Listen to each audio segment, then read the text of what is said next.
NDA కూటమి. అందరికీ నమస్కారం.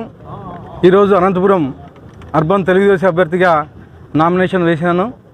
నాకు సహకరించినటువంటి జనసేన కార్యకర్తలు, జన సైనికులు, బీజేపీ కార్యకర్తలు, బీజేపీ నాయకులు, తెలుగుదేశం కుటుంబ సభ్యులు, తెలుగుదేశం కార్యకర్తలు, నా అనంతపురం ప్రజలందరికీ పేరు పేరున నమస్కారాలు తెలియజేస్తున్నాను.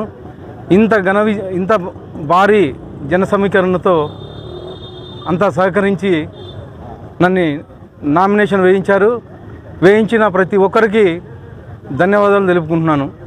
అలాగే ఈ ఉత్సాహం, ఈ ఊపు చూస్తుంటే ఎప్పుడో గెలిచేసాము అనంతపూరు, ఎంత మెజార్టీ అనేదే ఆలోచిస్తున్నాను. నాకు ఒక్కసారి అవకాశం ఇప్పించండి అనంతపూర్ ప్రజలు. అభివృద్ధి అంటే ఏంటో నేను చూపిస్తాను. మా నాయకుడు చంద్రబాబు నాయుడు మాకి అభివృద్ధిలో మార్గదర్శనం. చంద్రబాబు నాయుడు గారు ఏదైతే రాష్ట్రం అంతా చేస్తున్నారో అది ఖచ్చితంగా అనంతపురం వైపుగానే చూసి అనంతపురాన్ని అభివృద్ధి చేస్తాడని చెప్పేసి తెలియజేసుకుంటున్నాను. మరొకసారి అనంతపురం ప్రజలను కోరుతూ ఉన్నాను, నాకు ఒక్క అవకాశం ఇవ్వండి, తెలుగుదేశంకి ఓటేయండి, సైకిల్ గుర్తుకు ఓటేయండి, అభివృద్ధి ఏంటో నేను చూపిస్తానని చెప్పేసి తెలియజేసుకుంటున్నాను.